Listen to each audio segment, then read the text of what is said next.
ఒకటి 23 సెంట్లు నేను అన్యాక్రాంతం చేశానని చెప్పావు. నిజంగా నవ్వు వస్తుంది.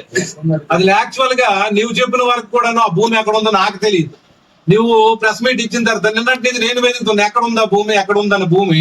నేను విఆర్ఓలకు ఫోన్ చేసి, ఆర్ఐలకు ఫోన్ చేసి ఆ భూమి ఎక్కడో ఉందంటున్నారు, ఎక్కడ ఉందని నేను వెరిఫై చేస్తే చివరాఖరికి లాస్ట్ కి ఏమంటే ఎవరో విఆర్ఓ చెప్పారు అక్కడ ఎక్కడో కనితూరుకి వెళ్లే కరువు చెరువు దగ్గర రోడ్డు దగ్గర ఉందటండి. తీరా అక్కడికి వెళ్ళి చూస్తే అక్కడ రైతులు పొలాల మీద ఊబాలు రైతులు దమ్ములు పెట్టుకుంటున్నారు. ఏమయ్యా ఇలాగా నేను అన్యాక్రాంతం చేశాను, నేను ఆక్యుపై చేశానని చెప్పి అడిగితే ఎవడా చెప్పిన బెదవా చెప్పు తీసుకోవటాలని తిరిగి రైతులు అన్నారు. ఇప్పుడు ఏదైతే ఈ భూ కబ్జాదారుడు పాలన శ్రీనివాసరావు ఏదైతే నా మీద అభియోగం పెట్టి ప్రతాప విశ్వనాథపురంలో 93లో 1లో 23 సెంట్లు నేనేదో ఆక్యుపై చేశానని, నేను రియల్ ఎస్టేట్ చేశానని అభియోగం పెట్టాడు. దాన్ని నిరూపించడానికి 93లో 1 23 సెంట్ల దగ్గరే నేనున్నాను. నేను ఇక్కడ రైతులకు అడుగుతున్నాను, వాళ్ళ అధీనంలో రైతుల అధీనంలో ఉంది, అది వాస్తవమా కాదో వాళ్ళ మాటల్లోపే మీరు వినండి. ఏమయ్యా ఇక్కడ మా తాలూకు ప్లేసులు కానీ మా తాలూకు ల్యాండ్ కానీ ఏమైనా ఉందయ్యా? ఇక్కడ సెంటు భూమి కూడా మీది లేదు, మీరు కొండం కూడా ఇక్కడ లేదు.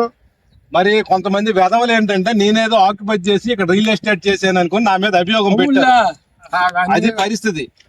ఆ కొందల కాడించి ఇది మొత్తం పాన్లోడిది, అది ఓ అక్కడ కొబ్బరి చెట్టుకి వెళ్ళిన దాకా అక్కడ బోర్డు నుండి మళ్ళీ ఇది మొత్తం పాన్లోడిది.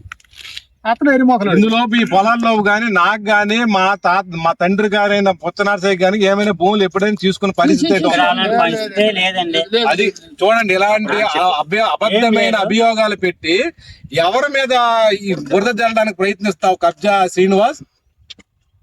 ఇలాంటి దానికి నీకు ప్రత్యక్షంగా చూపించడానికే నేను ఇక్కడ రైతుల దగ్గరికి వచ్చాను నేను.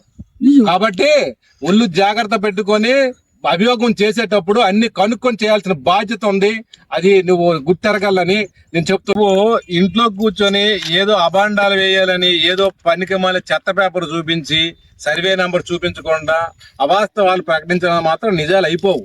నేను అందుకోసమే నిన్ను పూర్తిగా నిరూపణ చేయడానికే ఫీల్డ్కి వచ్చి నేను సాక్ష్యాధారాలతో నేను నిరూపిస్తున్నాను, ఇక్కడ రైతులకు అడుగుతున్నాను. కాబట్టి ఎదుటివాడి ముందు బురద జల్లే ముందు నీవెంత నీతిపరుడు అనేది నువ్వు ఆలోచించాల్సిన అవసరం ఉంది. నీకు ప్రత్యక్షంగా కళ్ళతో గట్టిగా జూమ్ చేసుకుని చూడు ఏడు జరిగిన వాస్తవాలు ఇక్కడ రైతులు చెప్పారు. కాబట్టి అన్ని ఒళ్ళు దగ్గర పెట్టుకొని ఎదుటివాడికి చెప్పేటప్పుడు నువ్వు అభియోగం పెట్టాలని సందర్భంగా తెలియజేస్తాం. ప్రతి ఒక్కటి ప్రూఫ్ తో సహా నీకు చూపిస్తున్నాను.